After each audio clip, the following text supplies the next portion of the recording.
Bugs Bunny. Yeah, let's try a French.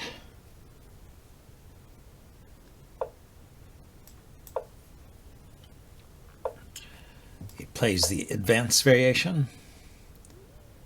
I like to play against this as black. It's straightforward.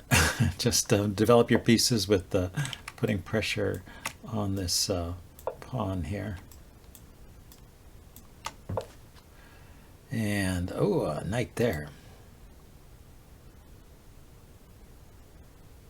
So as long as he doesn't develop this bishop here,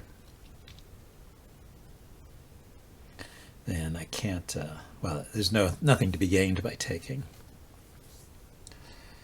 This knight, where is that knight going? Is it going here? Anyway, let's go ahead and develop. He's got to develop his light squared bishop at some time. We'll see where he puts it. If he takes, they just take back with the dark squared bishop. So that's nice. I will kick that.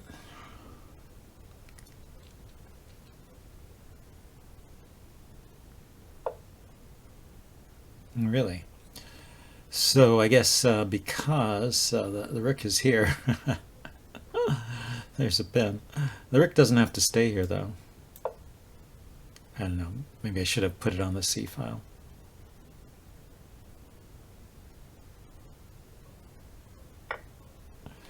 Yep, that queen's got to move.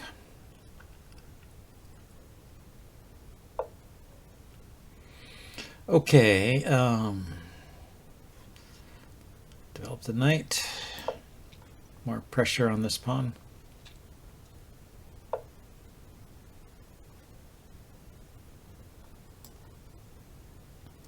Let's go ahead and take first. Ah, I don't have a knight that's attacking that pawn. I guess that's the point. That is the point. Okay, I'll just develop my knight this way.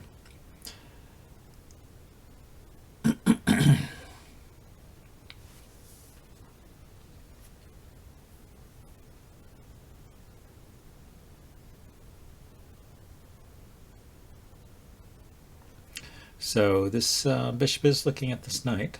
It has nowhere to run. Taking it gives him a doubled rook pawn. And it even helps make sense of this deployment of my rook, which just after I moved it, I kind of felt like I'd done something silly because the C file was where things were happening. So it makes much more sense to have the rook there.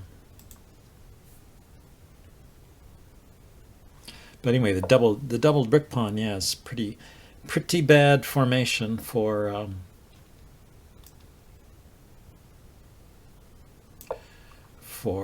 white. If I double his rook pawn, although it would give him an opportunity to put a rook here and chase my queen away potentially after developing his bishop. So yeah, I was thinking I'd just take here. I don't see anything great. I could take the other knight.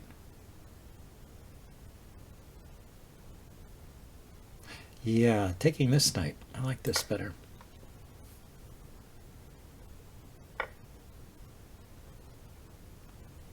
So I can take back with a pawn. Yeah, I win a pawn here.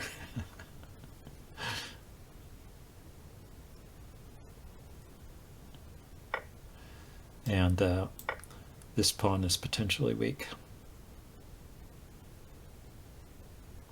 The bishop comes out to attack my queen. This pawn goes.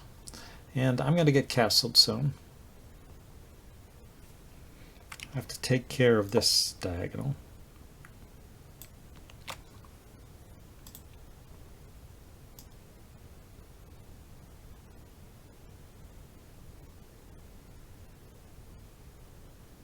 Okay, yeah, I want to push this pawn anyway, so I don't see any problem with this.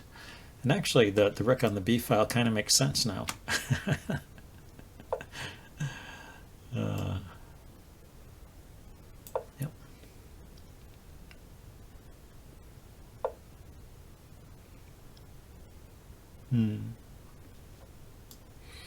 got an extra pawn if he wants to trade.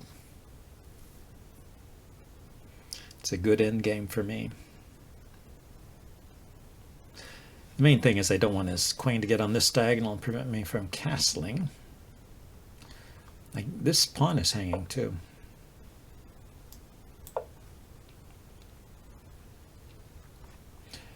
And now I can take it. I couldn't take it right away because queen here taking my g-pawn would be annoying. So pressure on here is interesting, but can't I just take this? I mean, he can put his bishop here, but then I can bring the knight back. Oh, plus his queen is hanging. So, yeah, I'll just bring it back, I think. I need some protection against that queen. That queen-bishop pair. This is hanging. And I can push this pawn forward.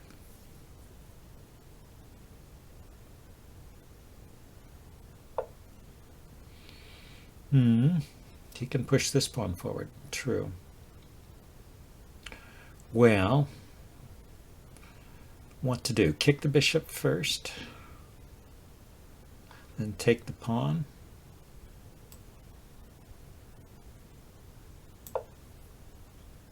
The bishop goes here, I'll take it with my knight. The bishop might go here. And I have to be careful. Careful that my knight doesn't get trapped.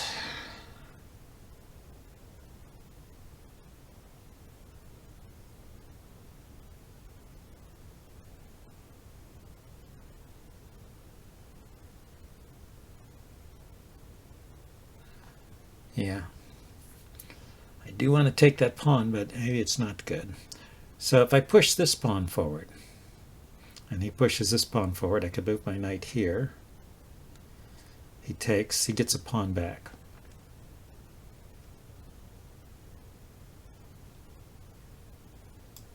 Okay, I kick the bishop.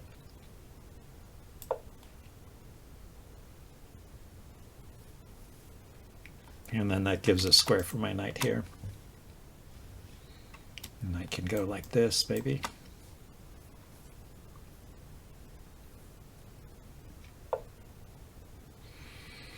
Yeah, he really wants to attack my knight. So I can take his bishop. He can push the pawn.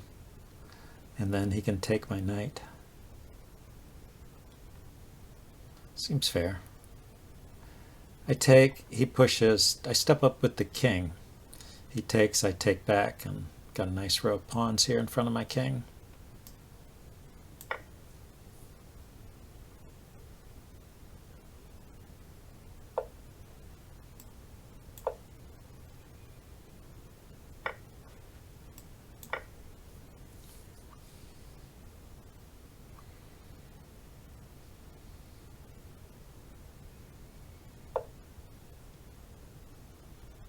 Okay, this rook is protected, so I can lift this rook up.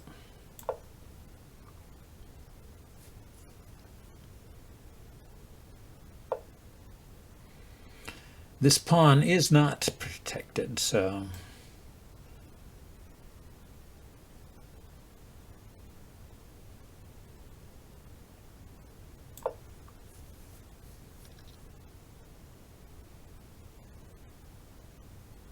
I could have pushed the pawn forward maybe. I wasn't sure if that was what I wanted to do.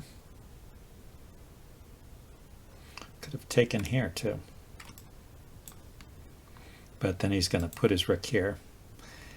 That's a backfire. I have to take with check. Maybe it's okay. 2 rooks for a queen, but it would be a simpler win if I got the queens off.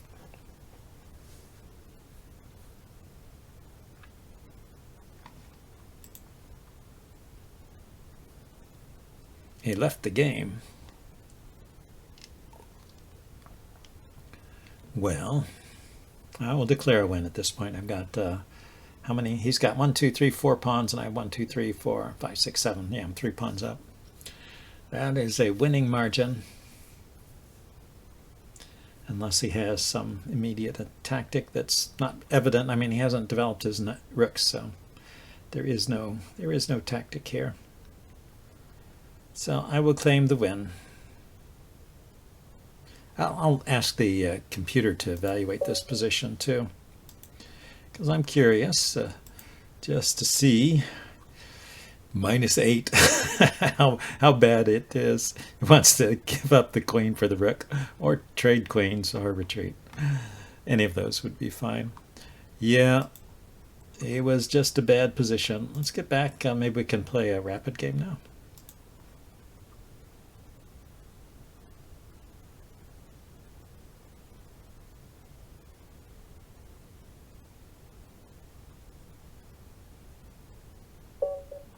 Here we go. Time for me to play e4. 2024, 2043. So pretty even match here in the rapid arena. Energy 2473 lets me play the Ruy Lopez.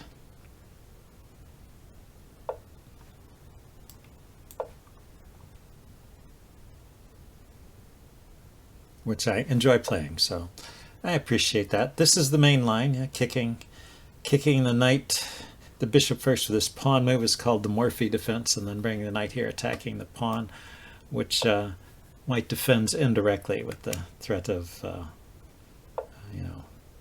rook coming out. So now I have to defend that he's got the bishop here, and here's a point where black can castle, kick the bishop. That's valid too. Castle or play d6. So he played d6. That's the closed Ruy Lopez. Castling is the Marshall gambit. So here.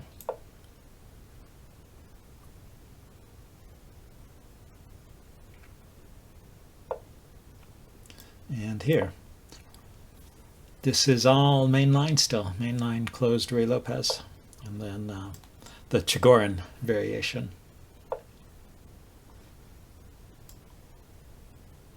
So yeah, here we are in move 10. We've all played 10 moves of theory. We've each played 10 moves of theory. And this is where my knowledge runs out. I remember this is the correct move because there was pressure on this pawn. I don't know if it's safe to play knight to d2 yet. Let's think about this. If I play knight d2, which is kind of the normal move, doing the knight's journey, you know, knight here to here to here is the normal sequence, or to here, more common, I guess, to go here actually.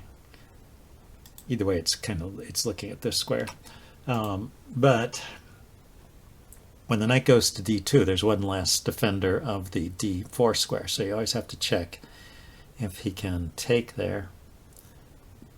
And the answer is, I go here, he takes, I take, he takes, I take. I think it's okay.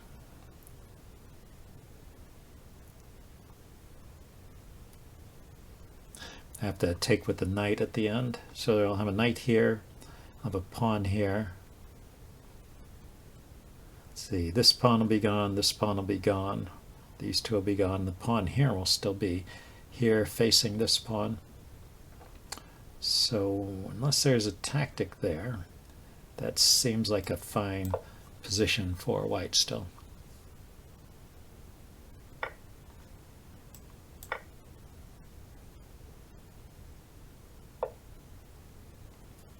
Now he's threatening to take. I can move this knight aside. He takes, I take. No, I can't take because of the pressure of the queen on this pawn. So this, I guess, forces me to push this pawn forward. It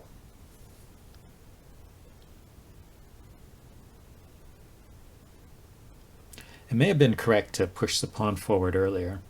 So that was while I was talking and thinking about what to do. That maybe instead of moving the knight, maybe that's the move. Or exchanging. You can get rid of the center tension by exchanging. I think Bobby Fischer liked to do that.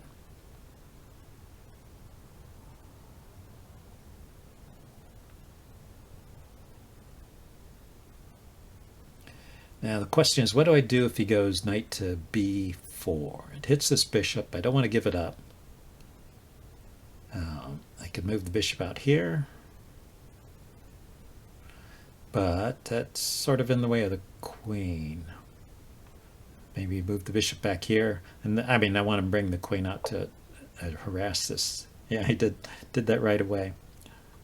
And having the bishop keep an eye on that square is good too.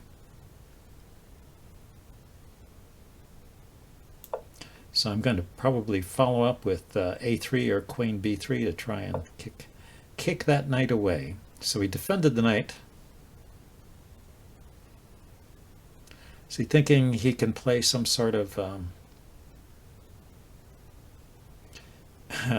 fishing pole attack on this side? I don't think so. So I go, and he does something, and I take. He takes, then I can trade rooks and bring my pieces out. Yeah, I don't think that will be good for him. And the knight goes to these two squares, or this one. I take it, so it has to go back here. I guess the advantage that he got in playing this way is he can now push the b pawn to b4 after moving the knight back, and I make my move.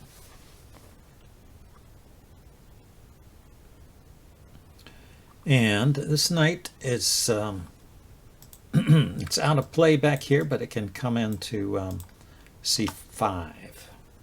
Pretty interesting square. Go from c5, it looks at b3, for example.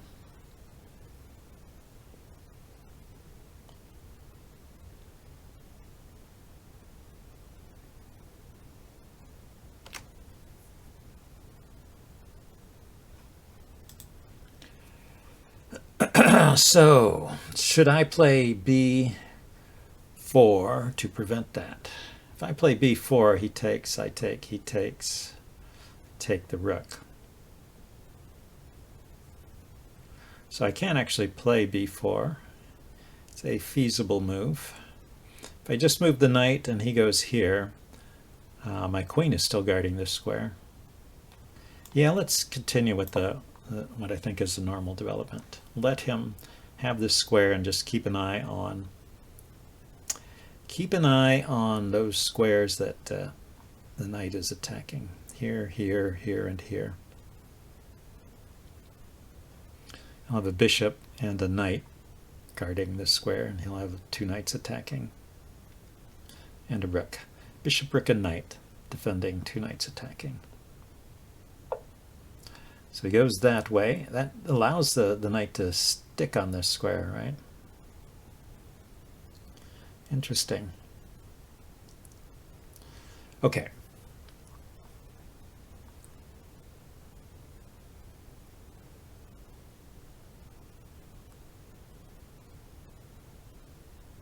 I think activating the rook is good. Activating this knight is the right thing to do. So I want to go here to here, get a knight on f5. What happens when I put the knight here? He can take, and this is in danger. So maybe I bring the bishop out first. Then I put the knight there. Yeah, so he goes for that. Let's keep some control of this square, or try to.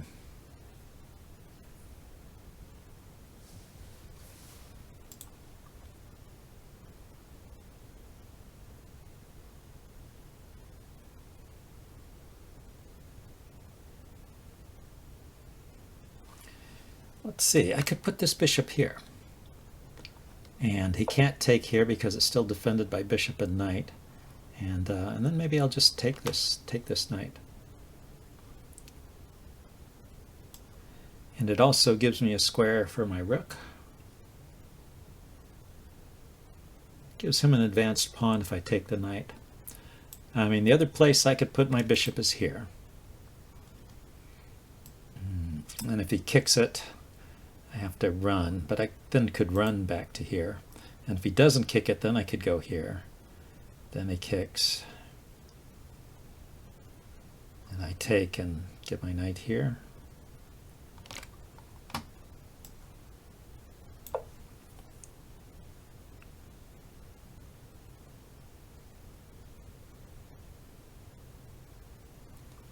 Yep.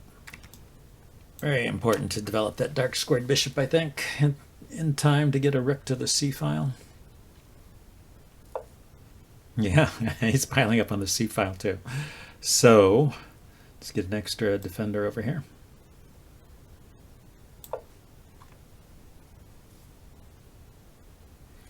He did not kick my bishop.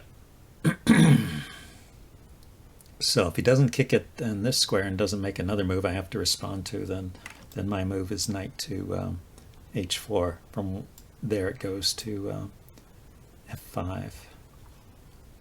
Looking at this bishop, looking to do some damage to his king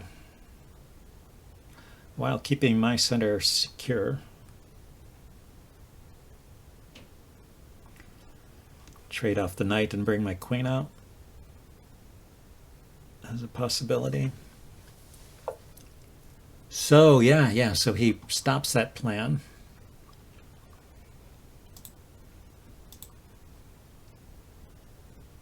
He's familiar with this position, huh? Okay. Sometimes you could put a knight there anyway. You just sacrifice, but momentarily blocking the bishop out, and I don't think it works in this case. So bishop back here to attack this knight. If I take and the queen takes, then maybe I can do something with this. Some move with my bishop, but I don't see it. Bishop here. After taking this knight, I could put my bishop here.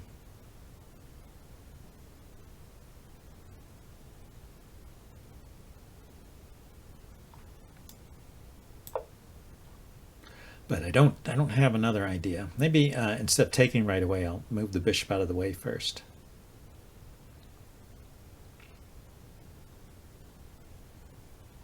Lift my queen up first, so I can have some control of the b4 square. Queen here to b4 and then take. And does that give me any extra punch? He can still take with a pawn.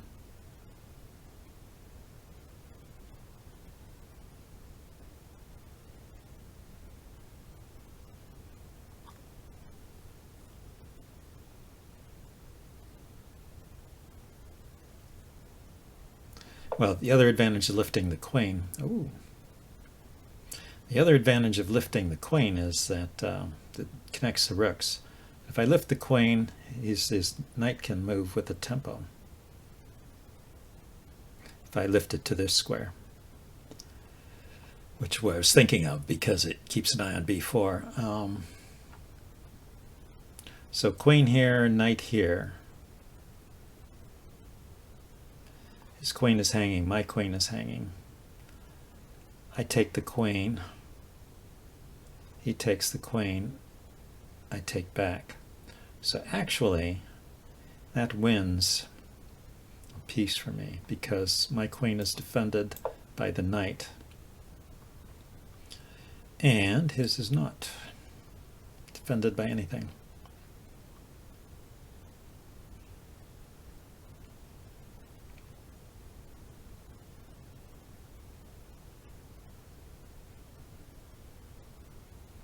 I wonder, how about the knight sacrifice here and pushing the pawn? That's something I should have thought of too.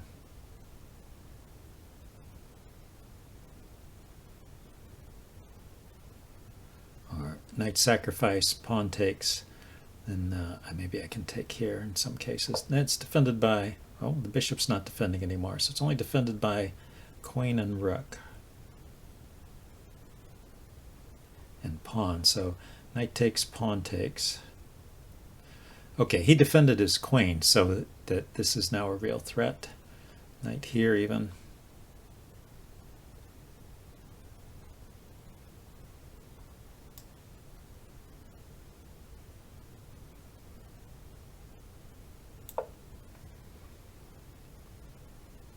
So how many pieces do I need on this? I need a third piece on this.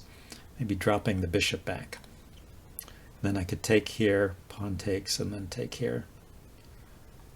And rook takes, queen takes, queen takes, if the bishop was out of the way.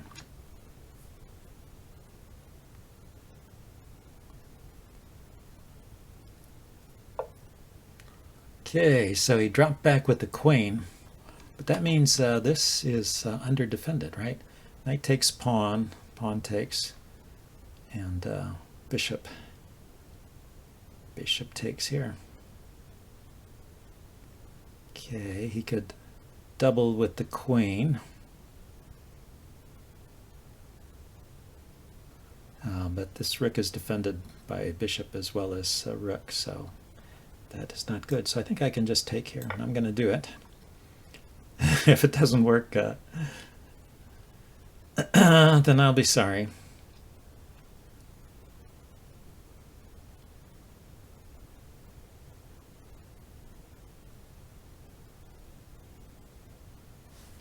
So yeah, he's very aware of these tactics, but maybe he wasn't so aware of these tactics in the center. The other tactic like this is sacrifice a piece here so you can push this pawn forward, and sometimes there's a fork or extra value of controlling those two squares. But this is simply a sacrifice that removes a defender, so nothing special. Oh, okay. There's something interesting that I didn't foresee. Yeah, when you play tactics, you can get into trouble.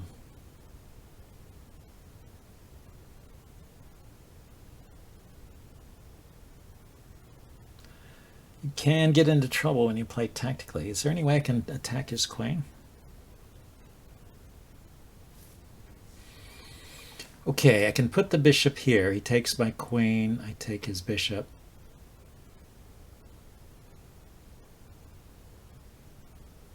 I mean, his knight.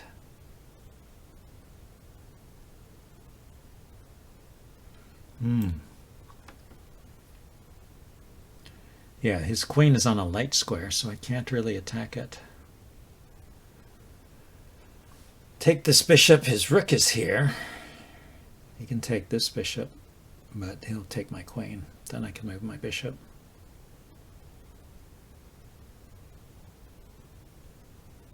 Yeah, my tactic backfired. I can take here with the bishop, but he just takes my queen.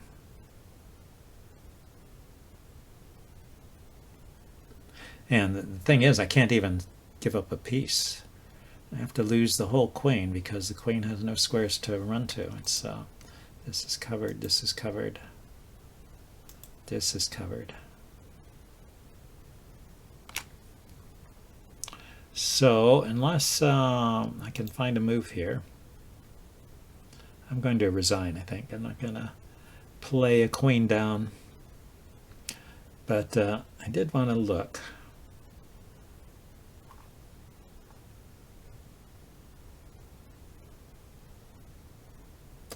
Yeah, even pushing this pawn is not helping.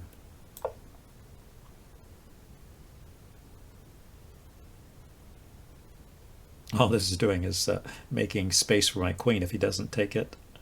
If he doesn't take my queen.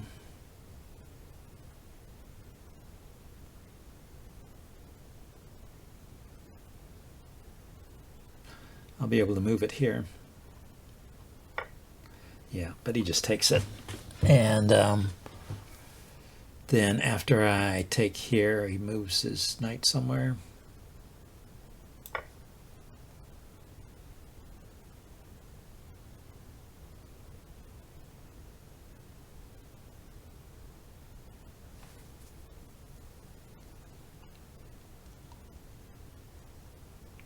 Like I said, I'm going to resign shortly, but let's see where he moves the knight. No, he defends it. He doesn't move it, he defends it. So it's 3 pieces against 2 pieces, but he has a queen. So I'll resign here. And here, let's go look at this on the analysis board. Good game, energy 2473. So before I took this pawn, this was already a threat. Look at that. My queen, I walked it right into a queen trap, and I had no idea what I was doing. Look at that. But all these squares are covered. So wherever the queen runs, so go back to here. It's my turn now, and the evaluation is minus 0.5. So already black is in good shape. Yeah, this is interesting.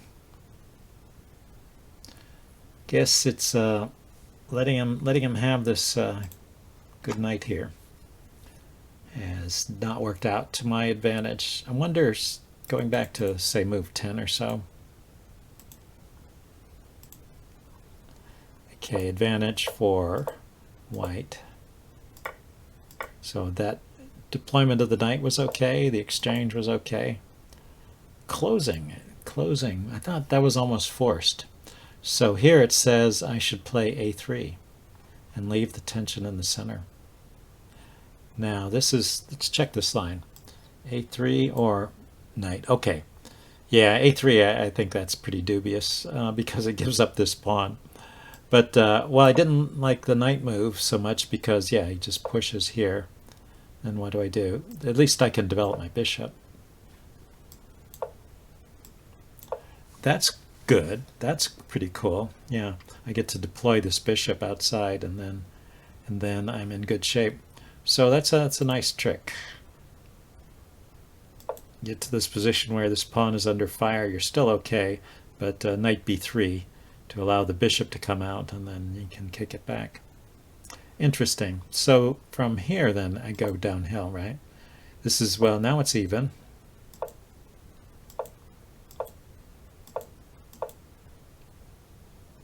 And it didn't like me continuing the knight journey. It wants me to play b3. Okay. Keep some control, but not b4.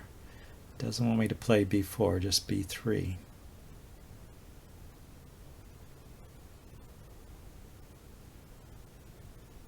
Well, the queen's defending b3 with the pawn up there, so when the knight comes here, it's not threatening to take b3. Not threatening to go to b3. And if he puts a pawn there, I can take it. It still seems like it would be a problem with the knight coming to c5 and then to b3. But, okay, slight edge for black here. Getting these advanced pawns and the knight up here.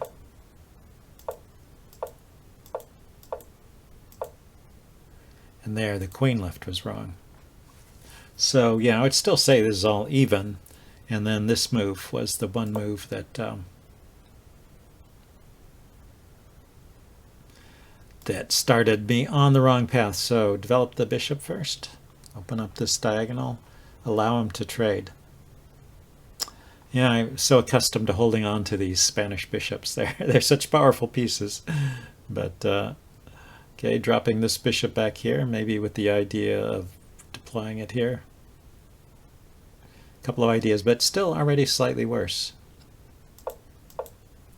And then here, yeah, put the queen in a bad spot, and it's just all bad for me. Yep. Interesting. Let's turn this off. It seemed like my opponent played a really solid game here. Let's do the computer analysis just to see if he was not making any mistakes, or if he was making some mistakes. Oh, he was cheating. That's the kind of game you get when you play against a cheater. He had, let's see, does this show up on the screen? Yeah, it does show up. He had no mistakes, no inaccuracies, no blunders, and 5 average centipon loss. So that's totally someone who's cheating. So anyway, what you can do with someone who cheats, usually lichess detects that. But the other thing you can do is you find the game in your history, and you find his name here, Energy 2473, and yeah, look at his rating. It's up, up, up, up, up. I don't know. These ratings around 1500, and then this rating is this big discrepancy here is a little bit suspicious. But anyway, let's just block him, and then you never have to play him again.